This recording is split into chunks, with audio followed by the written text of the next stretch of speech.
Hello there. Welcome to Stephen King's Saturday Night.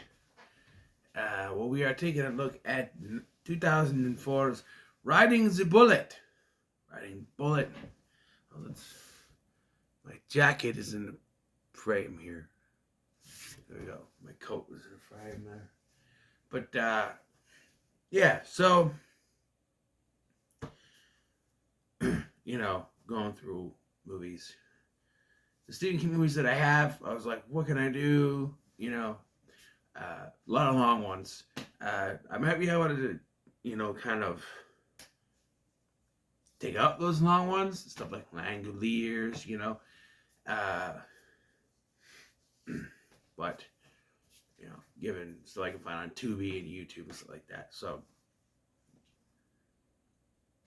Riding the Bullet tells the story of Alan, a young man, college student who finds out his mother has had a stroke back in his hometown of Lewiston, Maine, because it's Stephen King.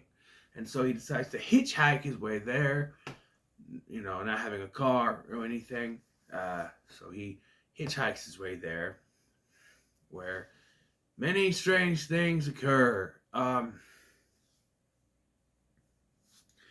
Okay, so I'm not going to beat around the bush here. This movie, I was into it at the beginning of it, but then it just lost me.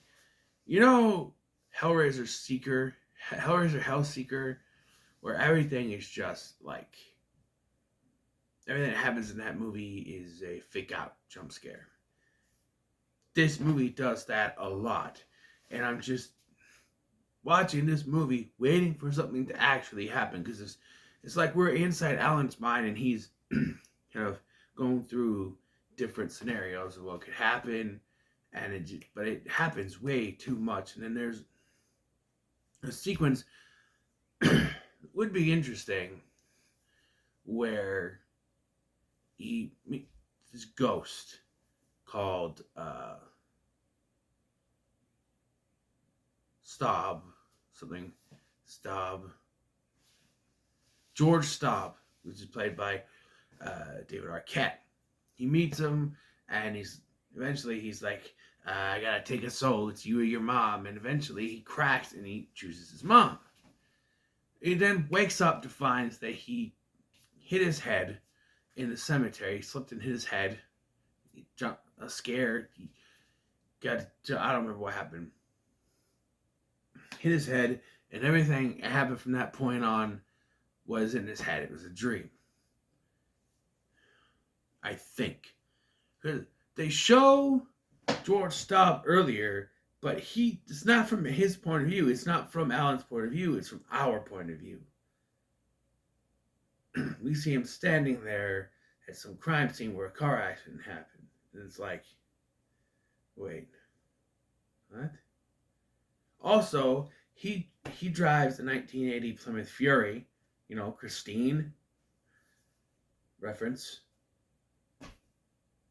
I don't know if that was the car in the book or if they just decided to use that in this to kind of connect the Stephen King universe, I guess. But there's a scene earlier where he's with this hippie guy who is like an escaped convict or something. I don't know. They never go back to that character. So there's a car accident and he almost hit this Plymouth. And so that's the first case of George Staub, I guess. And then later, after this car accident happens, we see him again. But Alan doesn't see him. We do. And then there's this whole incident. And then when he wakes up, it's like, okay, he was in his head, but he's still got the pin, which is a part of the book. I read a synopsis of the book on Wikipedia. It's part of the book. That pin is, but when he eventually gets to the hospital, he sees George there. It doesn't really go anywhere. I will say the moments of scariness work to a certain point. It gets like the whole jump scare fake out thing is overdone, like way overdone. Like if you thought there was too much in Hellraiser Hellseeker, you ain't seen nothing yet. And like the whole sequence in the car with David Arquette is George Staub. It's and then it goes from there to the amusement park. When it got to the amusement park, that's when I'm like, okay, this has to be in his head. Because one, George said he was coming from the amusement park, so if they're going in the opposite direction, how could it lead him to the amusement park? We don't know. The Bullet was a roller coaster that Alan chickened out on when he was a kid, young teenage 12, 13-year-old. And he said, he got scared, took off. And, his mom got mad, hit him, whatever. Not hit him, but like batted him, sort of, it's like, sort of thing. And so that sort of weighed on him his entire life. He never took a chance to do that.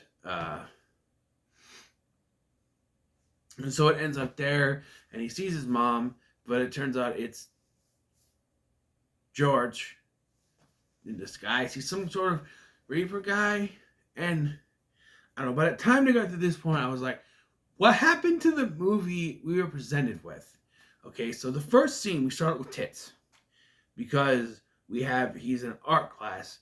What college? Do colleges do full nude models? I guess. But it's just weird. But he's drawing, and he draws like a Grim Reaper character over her. And the teacher says, you're supposed to draw what you see. And he said, I did. So I went, oh, we're doing the psychic teenager thing. But no, that doesn't go anywhere. The next scene, he's in the bathtub, and he's contemplating committing suicide. It's his birthday, by the way. And he has his friends come in and go, happy birthday! And then he accidentally cuts himself. And then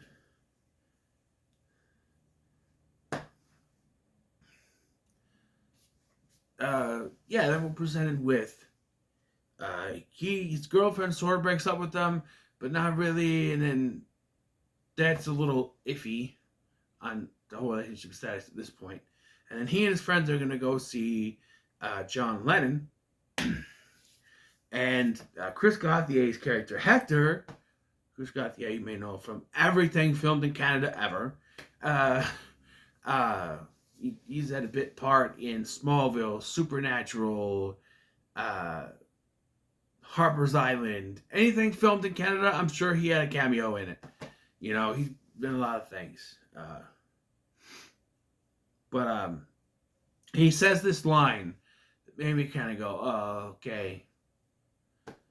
Kind of a meta thing where he's talking about all these rock roll legends, these rock star legends. He's like, it just sucks that one day all these rock and roll, these rock and roll legends are going to get old, like Janis Joplin, Jim Morrison, and Jimi Hendrix. And I went, oh, really? Like that's, it's a wink to the audience, but also it's like, because this takes place in 1969, I should mention. So he says that, and I'm just like, yeah, I don't know.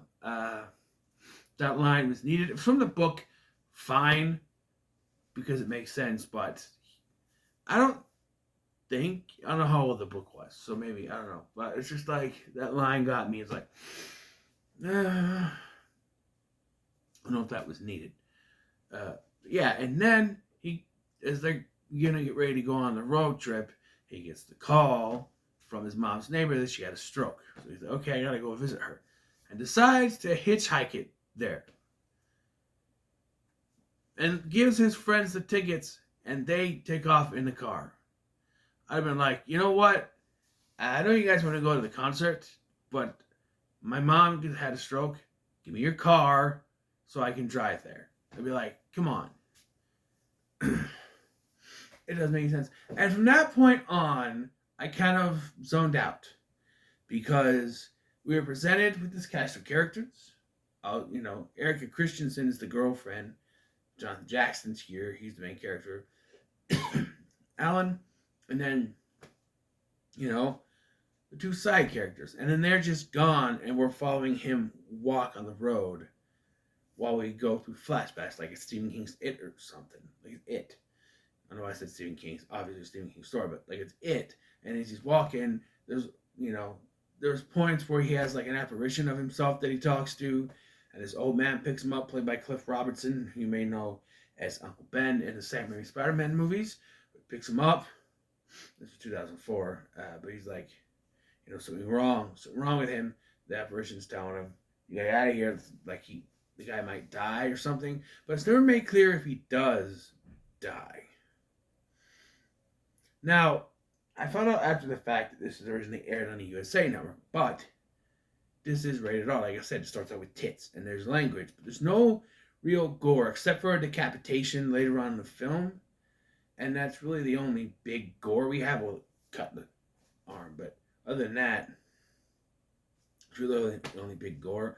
So I'm thinking they're making this. We're gonna make it rated R, but we also have to sell it to USA Network. So let's only do like one big shot of gore, so they can crop that out. Won't have to worry about much, and they can always, you know, uh, edit the language later, sort of thing.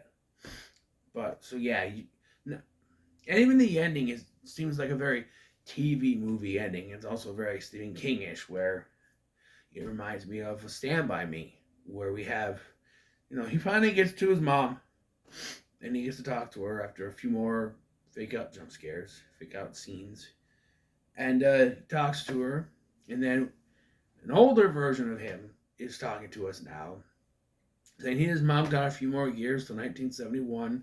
She had another stroke. He and his girlfriend got back together and got married, but didn't last.